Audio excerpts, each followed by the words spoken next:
Ma petite amie a exigé, donne-moi le mot de passe de ton téléphone ou c'est fini entre nous. J'ai répondu, alors, c'est fini. Elle était stupéfaite que j'ai choisi de protéger ma vie privée. Elle a tout de même déverrouillé mon téléphone en utilisant mon empreinte digitale pendant que je dormais. Lorsque je m'en suis rendu compte, j'ai porté plainte au commissariat pour accès non autorisé à mon appareil. Moi, un homme de 28 ans, je travaille comme analyste en sécurité des réseaux pour une entreprise de services numériques de taille moyenne située en région parisienne. Je mentionne cela car c'est fondamentalement la seule raison pour laquelle cette histoire existe. Quand votre métier est littéralement de comprendre la sécurité numérique, vous avez tendance à prendre votre vie privée très au sérieux, non pas parce que vous cachez quelque chose, mais parce que vous comprenez ce que signifie réellement un accès. Je sortais avec ma petite amie depuis environ 14 mois. Notre relation était solide. Nous faisions les marchés de producteurs le dimanche matin. Elle s'entendait bien avec mon chien. J'acceptais son étrange obsession pour la collection de cartes postales anciennes. Des trucs de couple tout à fait normaux.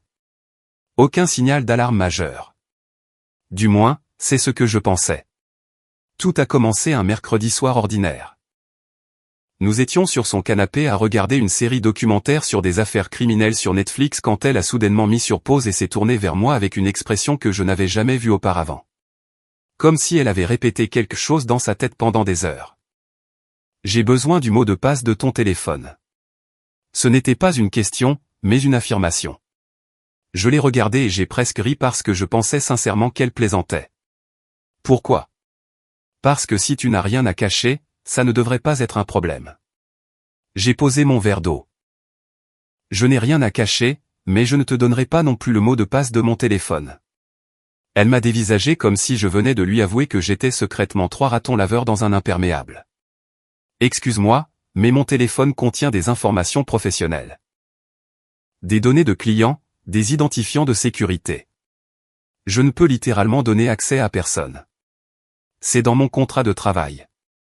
Je ne suis pas n'importe qui. Je suis ta petite amie. Je comprends cela. Mais la réponse est toujours non. C'est à ce moment que sa voix a changé. Elle a pris une intonation froide et plate. Si tu ne peux pas me donner le mot de passe de ton téléphone, alors c'est fini. Je suis sérieuse. Je ne sors pas avec quelqu'un qui me cache des choses. Je suis resté assis là pendant environ 10 secondes. Je ne vais pas mentir. Une partie de moi voulait simplement le lui donner pour éviter la dispute. 14 mois, c'est 14 mois. Mais voici ce que les gens ne comprennent pas. Il ne s'agissait pas du mot de passe. C'était un ultimatum. Et d'après mon expérience, la personne qui te pose un ultimatum t'en posera 50 autres. D'accord, ai-je dit. Alors je suppose que c'est fini. Son visage est passé par environ 6 émotions différentes en 2 secondes. Choc, confusion, colère, puis de nouveau le choc. Elle s'attendait clairement à ce que je cède immédiatement. Tu choisis sérieusement un mot de passe plutôt que notre relation? Tu mets sérieusement fin à une relation pour un mot de passe? Je me suis adossé. Elle m'a traité de contrôlant et de paranoïaque, et d'environ 4 autres choses que je n'ai plus écoutées. Puis elle est partie en trombe dans sa chambre. J'ai attrapé ma veste, appelé mon chien qui s'était caché dans la cuisine pour fuir les cris, et je suis parti en métro pour rentrer chez moi. Le lendemain matin, je me suis réveillé avec une douzaine de textos, certains en colère, d'autres d'excuses, certains n'étant que des points d'interrogation.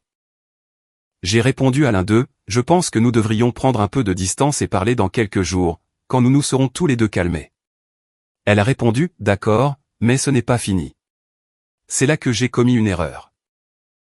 Environ 4 jours plus tard, elle est arrivée à mon appartement avec un plat à emporter de mon restaurant thaïlandais préféré et des excuses très convaincantes. Elle a dit qu'elle était stressée par quelque chose au travail, que son ex l'avait trompée et que cela avait ravivé de vieilles insécurités, qu'elle comprenait ma situation professionnelle et respectait mes limites. Elle a un peu pleuré. Je ne suis pas de marbre. Nous nous sommes remis ensemble. Pendant environ 3 semaines, tout a semblé redevenir normal.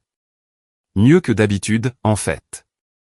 Elle était extra douce, extra attentionnée, préparait le dîner chez moi, laissait des petits mots dans mon sac de déjeuner. Je pensais que nous avions vraiment surmonté quelque chose. Puis un mardi matin, J'ai pris mon téléphone pour vérifier mes courriels avant le travail et j'ai remarqué quelque chose. Voyez-vous, j'ai une application de sécurité. C'est essentiellement un outil de surveillance qui enregistre toute tentative d'accès biométrique sur mon appareil. Je l'ai installé il y a des années parce que je teste des logiciels de sécurité pour gagner ma vie, et j'aime savoir ce qui se passe sur mon propre matériel. Il y avait 11 journaux d'accès entre 2h14 et 3h47 du matin. Tous authentifiés par empreinte digitale, tous réussis. Elle avait utilisé mon empreinte digitale pendant que je dormais. J'ai senti un calme étrange m'envahir. Pas de la colère, juste de la clarté. Comme quand on résout enfin un problème sur lequel on butait au travail. J'ai parcouru les journaux d'accès. Elle avait fouillé mes textos, mes courriels, mes photos, mon application bancaire. Elle avait même ouvert mon client de réseau privé virtuel professionnel, qui, et je ne saurais trop insister sur ce point, contient des identifiants d'accès au réseau de clients que je suis légalement et contractuellement obligé de protéger. Je ne lui ai pas dit un mot ce matin-là. J'ai préparé le café, je l'ai embrassé pour lui dire au revoir, je suis allé au travail, puis j'ai appelé un avocat. Première mise à jour, 5 jours plus tard. Alors, je dois vous mettre au courant car les choses ont dégénéré plus vite que prévu. D'abord, beaucoup de gens ont demandé pourquoi j'étais allé directement voir un avocat au lieu de simplement la confronter. Question légitime. Voici pourquoi. Mon réseau privé virtuel professionnel a été consulté. Ce n'est pas un problème de couple. C'est une responsabilité professionnelle. Si mon entreprise découvrait qu'une personne non autorisée a accédé au réseau de clients via mes identifiants, je pourrais perdre mon emploi, faire face à des poursuites judiciaires de la part des clients, et potentiellement mettre fin à ma carrière en cybersécurité. Je n'étais pas dramatique. Je protégeais mes arrières. Mon avocat, un homme plus âgé, très pragmatique, qui en a clairement vu d'autres, m'a dit que j'avais un cas légitime d'accès non autorisé en vertu de la loi française sur la cybercriminalité. Il a dit qu'utiliser les données biométriques de quelqu'un sans son consentement pour accéder à un appareil verrouillé est juridiquement équivalent à utiliser une clé volée pour entrer dans une pièce fermée. Le fait que nous sortions ensemble n'avait aucune importance. Le consentement à dormir dans le lit de quelqu'un n'est pas un consentement à accéder à ces appareils. Il m'a aussi dit quelque chose auquel je ne m'attendais pas, que je devais déposer une plainte à la police avant de faire quoi que ce soit d'autre. Car si mon entreprise découvrait la faille de manière indépendante et que je ne l'avais pas signalé, cela aurait pu me faire passer pour complice. Je suis donc allé au commissariat de police cet après-midi-là et laissez-moi vous dire que l'agent à l'accueil m'a regardé comme si je lui faisais perdre son temps. J'ai expliqué la situation. Ma petite amie a utilisé mon empreinte digitale pendant que je dormais pour déverrouiller mon téléphone et accéder à des identifiants de sécurité liés au travail sans ma connaissance ni mon consentement. Il a littéralement dit, « Alors, votre petite amie a regardé votre téléphone ?» J'ai dit qu'elle avait accédé à un appareil contenant des identifiants de réseau de clients protégés en utilisant mes données biométriques sans autorisation. Je travaille dans la cybersécurité. C'est une violation de données. L'énergie a changé. Après cela, ils ont pris ma déposition. Je leur ai donné les journaux d'accès, les horodatages, tout. L'agent qui a effectivement traité la plainte était plus professionnel, l'a prise au sérieux, mais je sentais qu'il y avait toujours ce sous-entendu du genre « Monsieur, sérieusement ?» C'est frustrant, mais je m'y attendais. Le même soir, je suis allé à l'appartement de ma petite amie pour rompre avec elle, pour de bon cette fois. Aucune embuscade avec un plat à emporter n'allait arranger ça. Quand je lui ai dit ce que je savais, elle n'a même pas nié. Elle a même ri. « Tu te moques de moi ? J'ai regardé ton téléphone. C'est ça qui te contrarie. Tu as utilisé mon empreinte digitale pendant que j'étais inconscient. Oh mon Dieu. On dirait que j'ai commis un crime. Tu as commis un crime. J'ai déposé une plainte à la police cet après-midi. Son rire s'est éteint. Tu as fait quoi? Tu as accédé à mes identifiants professionnels. Les données de mes clients pourraient être compromises. Mon emploi pourrait être en danger. Il ne s'agit pas de lire mes textos. Elle est devenue blême, puis rouge. Puis elle s'est mise à pleurer en disant que je surréagissais. Qu'elle avait seulement regardé parce qu'elle m'aimait et avait peur de me perdre. Qu'elle n'avait rien touché de professionnel. Le journal d'accès disait le contraire. Que je ruinais sa vie pour rien. Je lui ai dit que c'était fini. Elle m'a supplié de retirer la plainte. Je lui ai dit que je ne pouvais pas le faire même si je le voulais, ce qui n'était pas le cas. Elle m'a traité de psychopathe. Je suis parti. C'est là que sa famille est entrée en scène. Dans les 24 heures, j'ai reçu un appel de sa mère. J'avais rencontré cette femme peut-être 5 fois. Elle m'a appelé chérie et m'a dit que les couples traversent des petites difficultés et que déposer une plainte contre la femme qu'on aime n'est pas la façon dont un vrai homme gère les choses. J'ai répondu, Madame, votre fille a accédé à des données d'entreprise restreintes via mon téléphone. C'est une affaire juridique.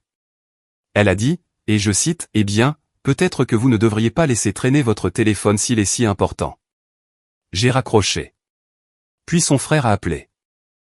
Ce type est la définition même du gars qui avait brillé au lycée grâce au foot, il m'a dit que je devais me comporter en homme et étouffer l'affaire et que je donnais une mauvaise image à toute la famille. Quand je n'ai pas immédiatement accepté, il est passé à des menaces à peine voilées. Rien d'assez spécifique pour être signalé, juste beaucoup d'énergie du genre tu ne veux pas avoir de problème avec moi. Je lui ai dit que s'il me contactait à nouveau, je demanderais une ordonnance d'interdiction de contact. Il m'a traité de mouchard et a raccroché. Pendant ce temps, au travail, j'ai dû m'asseoir avec mon supérieur direct et notre responsable de la sécurité des systèmes d'information pour expliquer ce qui s'était passé. Ce fut sincèrement l'une des pires conversations de ma vie. J'étais préparé. Numéro de la plainte, journaux d'accès, chronologie, coordonnées de mon avocat. J'ai été transparent sur tout. Mon supérieur a été étonnamment correct à ce sujet. Le responsable de la sécurité était moins chaleureux. Ils ont lancé un audit interne pour déterminer si des données de clients avaient été réellement consultées ou compromises. J'ai été placé sous un protocole d'accès restreint temporaire, ce qui signifiait en gros que je devais avoir un superviseur pour co-signer tout accès au système d'un client pendant les 2 semaines suivantes. Humiliant, mais je comprenais. Mais voici la chose qui m'a vraiment touché. 3 jours après la rupture, un ami commun m'a envoyé une capture d'écran.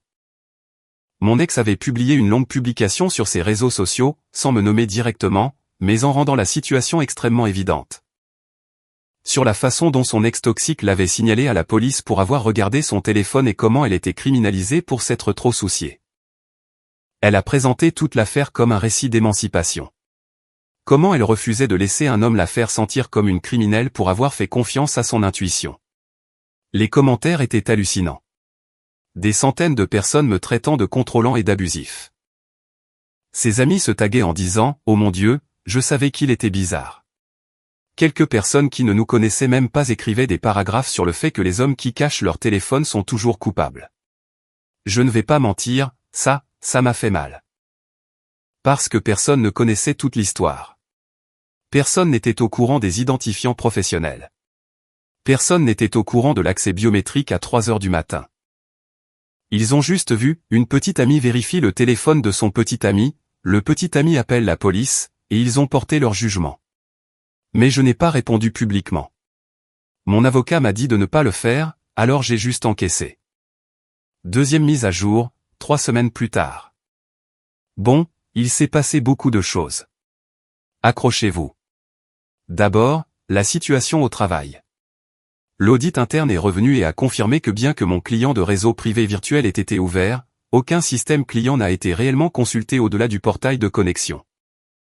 En gros, elle a ouvert l'application mais n'est pas allée plus loin car les environnements clients nécessitent un jeton d'authentification secondaire qui se trouve sur une clé matérielle distincte que je garde dans mon sac de travail. Les dégâts réels étaient donc minimes. Mon entreprise a décidé de ne pas engager de poursuites judiciaires indépendantes, ce qui a été un soulagement énorme. Mon accès restreint a été levé et mon supérieur m'a dit, de manière officieuse, qu'il respectait la façon dont j'avais géré la situation. Maintenant, la partie juridique. Mon ex a reçu la visite d'un enquêteur environ 1 semaine après que j'ai déposé la plainte. D'après ce que mon avocat m'a dit plus tard, elle a apparemment traité cela comme une blague au début. Elle a dit à l'enquêteur qu'elle vérifiait juste les affaires de son petit ami et que cela arrive dans toutes les relations. L'enquêteur l'a informé que l'accès biométrique non autorisé à un appareil sécurisé est un délit en vertu de la loi française et que la présence de données d'entreprise protégées aggravait la situation. Elle a engagé un avocat. Son avocat a contacté le mien pour tenter de négocier. Leur position était essentiellement la suivante, c'est une jeune femme sans casier judiciaire, c'était un malentendu relationnel et engager des poursuites serait disproportionné. Mon avocat m'a transmis leur lettre et j'ai failli m'étouffer avec mon café en lisant la phrase « Notre cliente croyait avoir le consentement implicite pour accéder à l'appareil étant donné la nature intime de la relation. Consentement implicite parce que nous sortions ensemble. Laissez cela faire son chemin. » Mon avocat a répondu qu'il n'y avait pas de consentement implicite, que j'avais explicitement refusé de partager le mot de passe de mon téléphone des semaines auparavant, rendant mes attentes en matière de vie privée claires. Et qu'utiliser les données biométriques de quelqu'un pendant qu'il est inconscient est l'opposé du consentement. Maintenant, et c'est important, je n'essayais pas de l'envoyer en prison. Je ne suis pas un monstre. Mais j'avais besoin que cela soit enregistré pour mon travail, et j'avais besoin qu'elle comprenne que ce qu'elle avait fait avait de réelles conséquences. Mon avocat a recommandé que nous coopérions avec le procureur, mais a exprimé que je ne poussais pas pour des peines maximales. J'ai accepté. Le procureur a fini par lui proposer un accord de reconnaissance préalable de culpabilité, une condamnation pour délit, pas de peine de prison, 12 mois de mise à l'épreuve, un stage obligatoire sur la confidentialité numérique et une amende de 1 500 €. Assez standard pour une première infraction. Honnêtement, c'était une simple tape sur les doigts. Elle l'a refusé. Son avocat lui aurait conseillé de l'accepter. Sa mère lui aurait dit de se battre parce qu'aucune fille à elle n'aura un casier judiciaire parce qu'un homme n'a pas pu gérer une femme forte. Son frère disait apparemment à qui voulait l'entendre que j'allais recevoir ce que je méritais. L'arrogance dans cette famille était comme un mur porteur. On ne pouvait pas l'enlever sans que toute la structure ne s'effondre. Elle est donc allée en procès, ou plutôt, elle a demandé une date d'audience, ce qui a fait traîner toute l'affaire. Pendant cette période, le harcèlement s'est intensifié. Pas directement de sa part. Elle était assez intelligente ou assez effrayée pour rester à l'écart. Mais son entourage, oh là là. Sa meilleure amie a créé un faux compte et a commencé à envoyer des messages à mes collègues sur LinkedIn. Pas des messages menaçants, mais des messages bienveillants. Des choses comme « Eh, je voulais juste que tu saches avec quel genre de personne tu travailles. » Il a fait arrêter sa petite amie pour avoir regardé son téléphone. Mon collègue du bureau d'à côté m'a montré un de ses messages, les sourcils au niveau de la racine de ses cheveux. J'ai tout documenté. Capture d'écran, horodatage, tout. Mon avocat les a ajoutés à un dossier de plus en plus volumineux. Puis sa mère a fait quelque chose de vraiment démentiel. Elle s'est présentée dans le hall de mon immeuble. Pas à mon appartement, elle n'y avait pas accès, mais dans le hall. Elle est restée assise là pendant près de 2 heures à m'attendre. Quand je suis rentré du travail et que je l'ai vue assise là, sur le banc près des boîtes aux lettres, j'ai immédiatement sorti mon téléphone et commencé à enregistrer.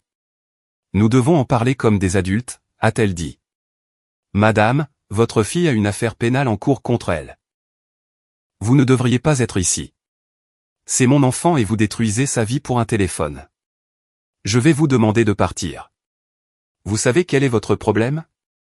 Vous ne comprenez pas ce que signifie l'amour. Quand on aime quelqu'un, on n'a pas de secret. Mon mari et moi avons tout partagé pendant 32 ans. Madame, j'appelle la sécurité de l'immeuble.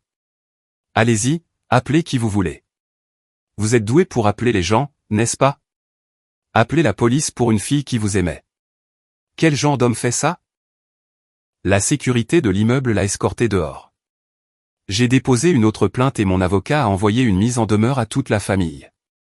Sa mère, son frère, sa meilleure amie, tous. Le frère a répondu à la mise en demeure en m'envoyant un texto d'un nouveau numéro. Les avocats ne me font pas peur, mon pote. Sérieusement. Laisse tomber ou ça va mal finir. Je l'ai transmis à mon avocat et à l'enquêteur chargé de l'affaire. Ce texto, combiné à l'incident du hall et au message sur LinkedIn, a conduit l'enquêteur à avoir une conversation très directe avec la famille au sujet des accusations d'intimidation de témoins et de harcèlement. Ils se sont tus après ça. 3e mise à jour. Finale, 2 mois plus tard. Alors, le procès a eu lieu, en quelque sorte. 2 jours avant la date d'audience, son avocat a contacté le mien et a dit qu'elle voulait finalement accepter l'accord de reconnaissance préalable de culpabilité. Apparemment, la réalité de se tenir devant un juge et d'expliquer pourquoi elle avait utilisé l'empreinte digitale de son petit ami endormi pour s'introduire dans son téléphone à 3 heures du matin l'avait finalement rattrapé. Ou plus probablement, son avocat lui a dit qu'elle allait perdre et que ce serait pire que l'accord. Le juge a accepté l'accord.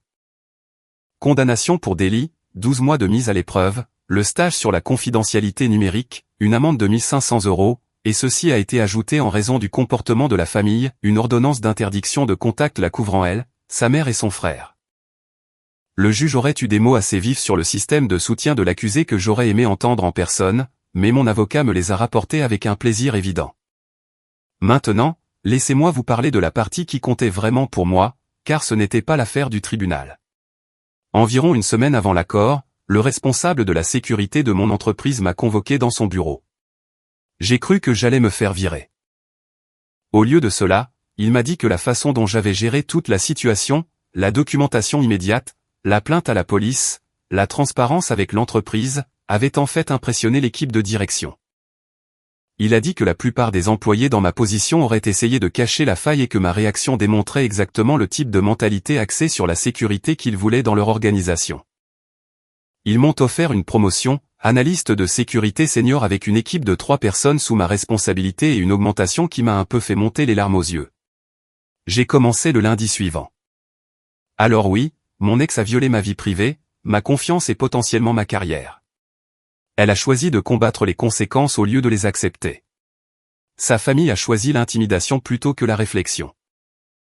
Et au final, la chose qu'elle a essayé de détruire, ma réputation professionnelle, est la chose qui s'est en fait renforcée. L'ordonnance d'interdiction de contact est en vigueur pour 1 an. La mise à l'épreuve signifie qu'elle doit se tenir à carreau pendant 12 mois. Le délit est sur son casier judiciaire. Le harcèlement de sa meilleure amie sur LinkedIn est documenté au cas où elle tenterait quelque chose de similaire à l'avenir. Est-ce que je me sens bien à propos de tout ça? Honnêtement, non, pas entièrement. Il y a des moments où je pense à ces premiers mois où tout allait bien. Les matins au marché de producteurs.